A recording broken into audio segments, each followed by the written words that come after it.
Hey! I think that it's a really beautiful chapter. It talks about love. It talks about love between the tzaddik, the righteous person, man or woman, and they get to this point where they no longer see the perspective of the physical world.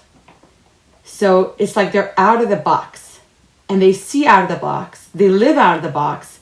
They want to cleave to God because that's the truth. There is only God. We're just living in this like curtain here in this world. And so that person, he or she, wants to be a part of it. And so the Alter Rebbe discusses this love, which has really been very hidden. Most people don't understand it. What is Tehillim really talking about? What is King David really saying? I want to live today, but I don't want to live. What does it really mean? Are they suicidal people, God forbid? Like, what's really going on? And so what's really going on is that there's this love that you really can't tap into. And I think the best way to start with is, what can you see? If you have a dream, or we call it woman's intuition. Like, I'll tell this famous story that and she told other people, so I feel like I could share it. She says one time, like, it doesn't have to be a person who's, very, very observant. It's just, she was a regular person and she was pregnant, and she said that she was sleeping. And all of a sudden she heard banging on her door. And she goes, okay, come on, who's at my door? And she opens the door and she sees a couple. And this couple says to her, Sandy? She says, yes. And she says, you have to come with us. The apartment building is on fire and you have to leave now. And she says, what are you talking about? I don't see any fire. And they said to her, you have to come out now. So she's like, okay, fine. And she gets her coat and she leaves. And as she's outside, she realizes it's a massive fire. And some people are stuck in the building, some people are out of the building. And as she's going out, she at some point lost the couple that she was with. And she goes up to this couple, to this firefighter. And he goes, did you see that couple, like that amazing couple that saved my life? And he said, lady, you walked out of the building alone. There was no couple with you. Okay, this gives everyone like, okay, what's going on? And she says that she doesn't know what it was. We could say it's woman's intuition. It's some sort of angel saving her. And she survived. And some people don't survive. Some people go through tragedy and they don't get out. But her situation, Hashem decided that she has to have these angels escort her out of the building and save her life, because she was a pregnant woman in a deep sleep. And there was no other way that she was going to get out of there alive. That's one way of looking at the world. Okay, there's this curtain. When you hear this story, everyone's saying the same thing. Wow, there's something beyond. This is pretty cool. This is, very exciting. But then you talk about love. Can we love God? Yeah, we have our moments. We, in our mind, picture God as he's this, sometimes he's our best friend, and sometimes he's a really bad boss, just telling us what to do all the time. And does he really understand us? Clearly, how could he understand us? He's God. He's always on. Every day is perfect for him. On the other hand, look at us. Everything is not perfect, and life is hard. We are physical beings in this world. I mean, come on. How do you expect to have a relationship with God? So this is what this chapter is talking about. It's talking about the relationship with Hashem, that it's not easy. But then there is this love. The love that we could say the righteous or the tzaddikim, they get to this point in their life where they've reached it.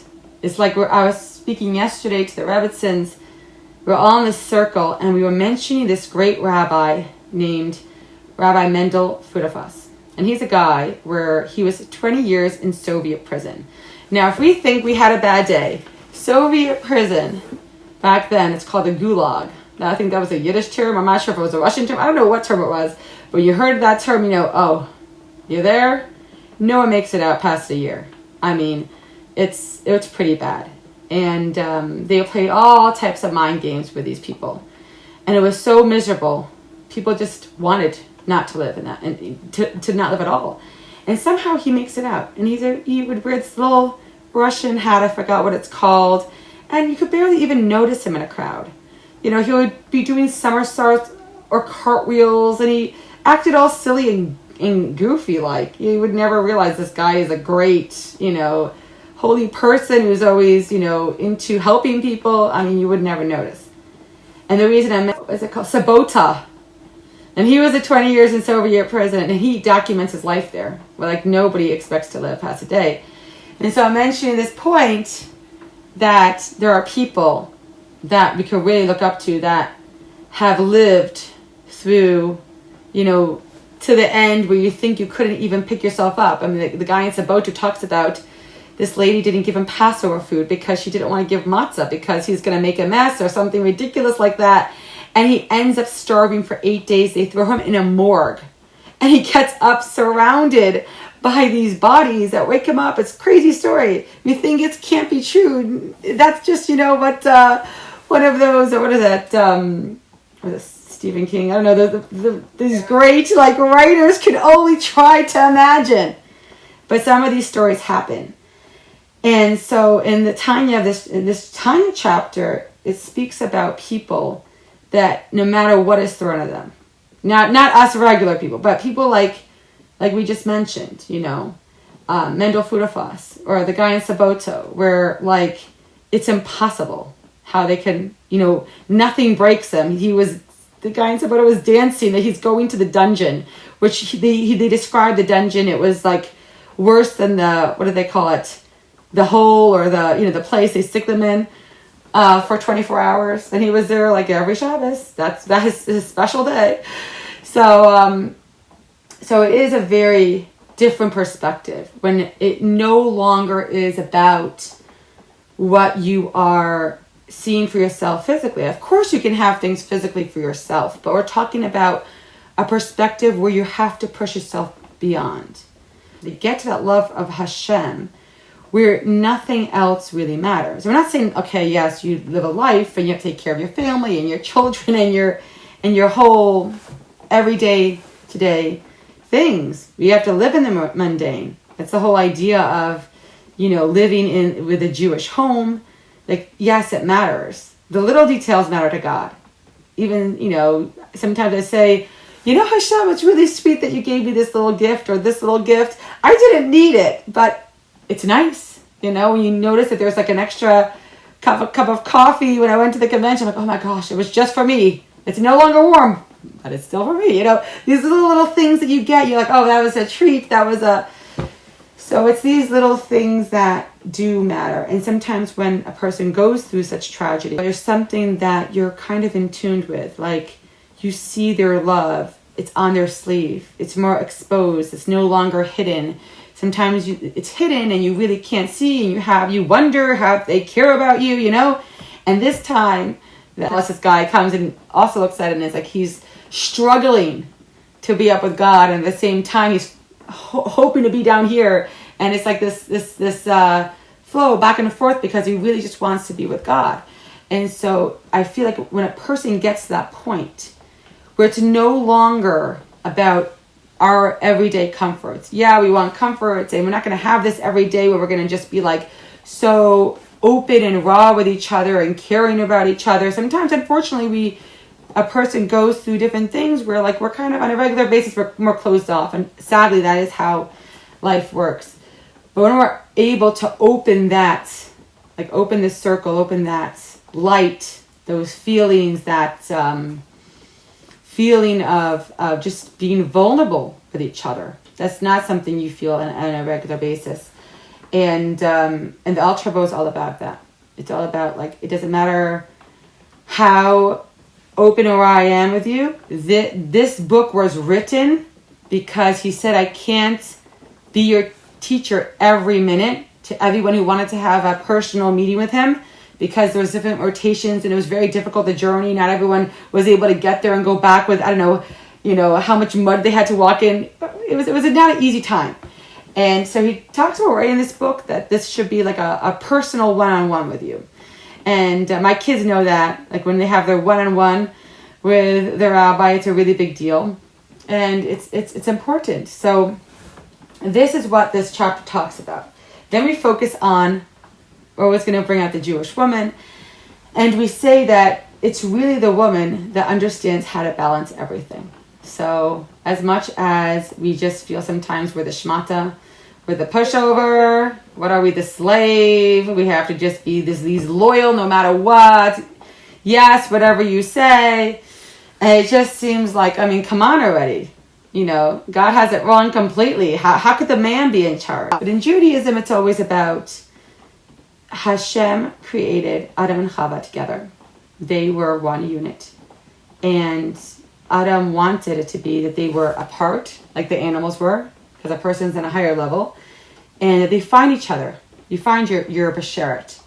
And so when they are separated, you have Adam is looking for Eve.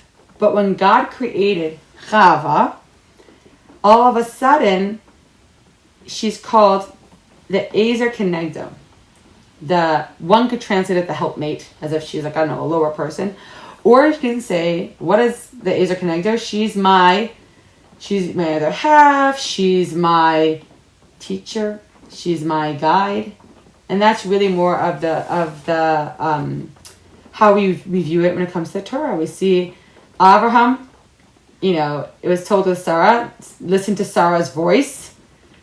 We see how with Rivka, Jacob listened to his mother's voice.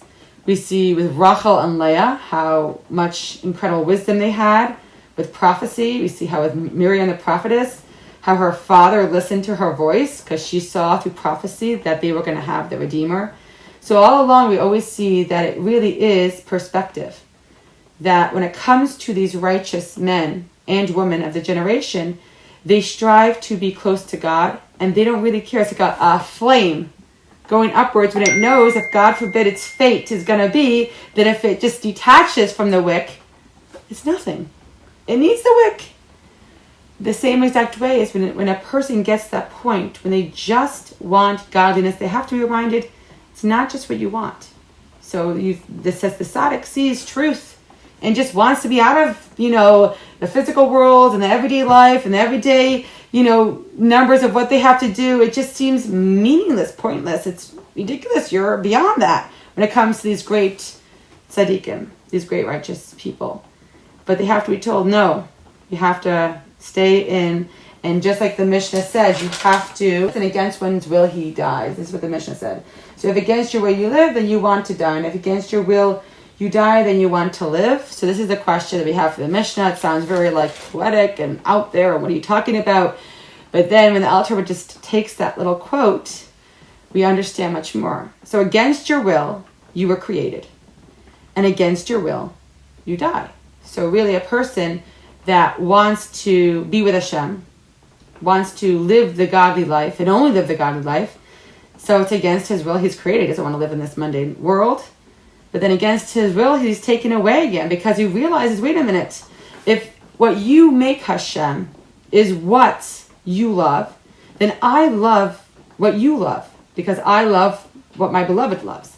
And so therefore we are in, we want to be alive to serve God's will. So that's where we get to. That's where a person who is on this level gets to, that perspective change, no longer seeing physicality, seeing godliness, as if we're seeing almost every day that woman's intuition, a dream you might have, a vision you see, an angel bumped into you.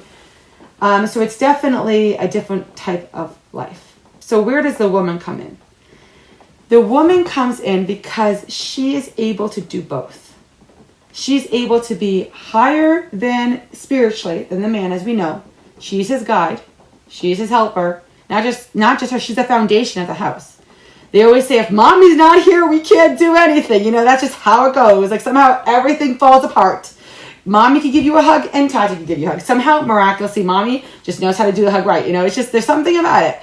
And so that is what the Jewish woman is all about. She's able to go so high. She is Malchus, which is the idea of royalty, a manifestation, to bring everything that she has. She's able to bring it down here into this world. And then and from there starts the chain of, then the man has his responsibilities to the family. And then we see that the children have their responsibility. And so everyone has their share. Sometimes in the world, we see that the secular world puts it like everyone is separate. It doesn't work that way. No, man, woman, and child usually are a family unit. They just forget that little term. So it's not this division. It's more about building togetherness and finding what is the foundation and building on that foundation. And the foundation of the home is the Jewish woman. And she's compared to a priest. And the first time I heard that comparison, I was like, what? How can a woman be like a kohen? Like, it doesn't make sense. The kohen is like this like incredible, he's wearing this like white, and he's just, up there with God. And then we're the woman. We're rolling up our sleeves every day. We're getting into the mud and into the who knows what, and washing the dishes and changing the diapers. And trust me, it doesn't seem like a kohen. But at the same time, we realize what is really the shul. The main place for a woman for the Jewish person is not the shul. It's not the shul. It is the home. So in other religions, it's all about the synagogue, but in the Jewish religion, it's the home. And a lot of times people don't realize it's because we're like 2% of the population, that for 2,000 years we were like, in the ghettos. We didn't choose to live there. We were forced to live there. It's a big thing that no one talks about. We were pogrom after persecution, after you had the Spanish Inquisition and the Mexico Inquisition and every other Inquisition. You get all the way finally to where we are today, and these little small amount of people. And then people say, Jews always wanted to be living by themselves because, they just think they're better than us. Reality, we're stuck in ghettos. We're either murdered, persecuted, killed, whatever it was. And what made the family really go on is the bubby, the matriarch of the family. And she always said, tell me, how big have you grown, or whatever it was. And I saw a little bit that there at the kiddos. It was really cute, all these like older bubbies and men. And their kids are now some of the future rabbis. It's really cute to see. So it's like that impression. But really we see this also with the Lubavitcher Rebbe's. One of the Rebbe's, I think it was a Frierdiker Rebbe's mother. So even the policemen, some of them were Jewish, sadly, or they were connected to Jewish families, and they came in to arrest the Frierdiker Rebbe, and they would tell him, shh, don't make a noise. Why? Because they knew the bubby, they knew his mother, and they knew that she was this great Rebbitzin, and that she was a very old lady, and if she would hear them even think to take him to jail, he went to jail for a little bit, so to even take him, like, they couldn't live with that. And that's how it was. But that whole part of history is like X'd out. No one really realizes what's really... Eventually, they by accident wake her up, and she's crying, and they just walk out of the house. They didn't know what to do. So, and then they whispered to him, you have to go tell your mother, okay? It's like that's your business. We never heard of this. Like, this is so not how it is today. Today, they forget to open a door, let alone a door. They're just trying to compete with us, put the woman down. They have no idea what a woman is today. We have to literally go back to like nursery school. Okay, this is a boy and this is a girl. No, for real. These are the real definitions. I'm not joking you.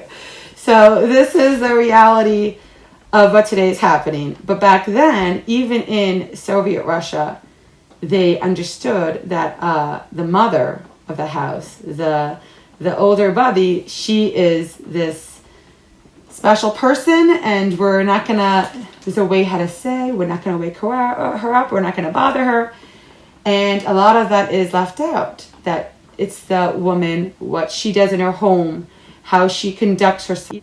The husband is, if we're strong and act like Eve before the sin, Adam was afraid to even be intimate with her. And it wasn't that she was physically beautiful, because remember, he didn't see physicality until afterwards. He saw her whole persona, her whole self, how she was, and he couldn't even approach her. She was just so godly to him. He was afraid to say hello, let alone anything else. All of a sudden, they sinned, and all of a sudden they had kids. But before that, she was too scary. She was what a woman really can be, which is the head of her family. Spiritually, she is, and in every way she is. And she is the neck. She turns really her husband. He also has a presence in the family. He's not a child, but a woman is very good at, turning him in which direction she needs to turn him. So, and it doesn't mean some people, if they're married once and it didn't work out, the second marriage hopefully does, and it's really beautiful. And sometimes you have to just turn your neck, So it's this beautiful story that gets forgotten, that in the everyday, every part of our life. And so we're talking about in this chapter, what does it mean, real love, the relationship. We're really saying that for a man, it could get to that point of love sickness, where he just wants to be with God. And a woman can also be the same way, but we don't really see any examples. So the question becomes, we're probably just not as holy as a man, right? Nope. It means that a woman understands, even if she just wants God. I mean, come on, everyone else, leave me alone. We see this, so many holy women, they didn't want to be Rebbe. They have their own spiritual place. We see this with Rashi's daughters. They were all very holy, and many people came to them to ask them questions. We see this Devorah, the prophetess. She stood under the tree, and her husband said, "Please come with me to war." And she says, "Why? Why do you need me at war?" Because she was the leader of the generation. And he said, "Because I know if I go with you, I'm going to win." She goes with him, and she told him afterwards, it really was not my place. There's a certain place for you, there's a certain place for me, and the community needed her there. Or behind the scenes when it comes to Jewish people. It's not so simple. So this is what we're learning here, that there is this love sickness, that God is, that we want to have with Hashem, but a woman through it all understands that there is a place. She right away has that spiritual faith before a man does, because a man works differently. He's more physical. He's more of the physical side, even though he has an intellect and he might be logical. But a person could be all of those when they're separated from a situation. When a person's involved, you say, "Whoa, you're way too emotional. You can't be, how could you even talk to anyone right now? You calm down." That's what we tell a person. Because a woman, to begin with, is already there. Why did we say, "Oh, a woman, you can't be a judge, you can't be a this"? Think, what is wrong? You just hate women. But wait a minute. And I say to myself, if I'm judging someone, I would say, listen, he did something wrong. We're always judging in our own house. We're always the peacemakers, and we're the king of the house. We're the whatever was going on. And so when we have that point of view, we understand that there is no example from all of the women that says they were just so lovesick that they couldn't find what was supposed to happen. In fact, we see throughout all of the Torah, it's always the women that show us what to do and how to lead. Even in Egypt, we see, before we saw Miriam, we see how Yocheved, before Yocheved, there was Serach, Bas Asher, and she played the harp for her father. And she, even though her father didn't tell her the time where Mashiach was going to come, she had to prophesy what the Redeemer was supposed to say. She knew the holy code of what there was B'chot B'chadati. This is the code that the Redeemer has to say, and she knew that would be the Redeemer. So it was a woman. So she knew all of this. It was the women of Egypt that would beautify themselves in the middle of slavery. They were giving birth to multiple babies, and instead of saying, "I throw the towel in and I'm done," they were like, they would go out to the field. Their husbands had to work 24/7. They would go out to the field, and they would dress up. Now imagine after a long day, no one's dressing up. I mean, what are you talking about dressing up, They're dressing up, and they would have these little mirrors, and they would say, "Who's more beautiful, you or me?" And they would be with their husbands, and they believed that they would be redeemed. They believed that they were more, they believed what was supposed to happen. They understood that there's going to be this redemption. But a lot of the men were very broken about it, even that the women were working harder than the men, because they worked the men's job and the men worked the women's jobs, because that was part of the humiliation. And so we see that all of these stories, there is something so much deeper about the woman. There's so much more behind the scenes. And so if we realize from all of the stories that a person's foundation of their Judaism is at home, and it sounds so boring, but really it's not. Everything starts at home. And but it's not so simple. So this is absolutely the foundation of the home. This is where it all begins, where it all starts. And this is what the Lubavitcher Rebbes have been saying, not just the Lubavitcher Rebbes, but Rebbes, even Rashi's generation, 1400s. He has been learning with his daughters and explaining to his daughters, and we see this throughout each, really, really back then, the approach of the woman is the foundation of the home. And this is where it all starts. And she's in charge of raising your kids. I mean, that's a huge deal. She's in charge of cooking kosher. Not so simple. We don't even know how to pluck the chickens nowadays. We have no idea how to do any of this nowadays. So this is what it is explaining. This beautiful chapter. That it's not in synagogue. Rather, it's every single moment of our life. If we want to connect, and we don't have to connect all the time. That's super tough. But I think it's those pockets of moments in time where we just say, I want to connect with you, God. And sometimes it happens through tragedy.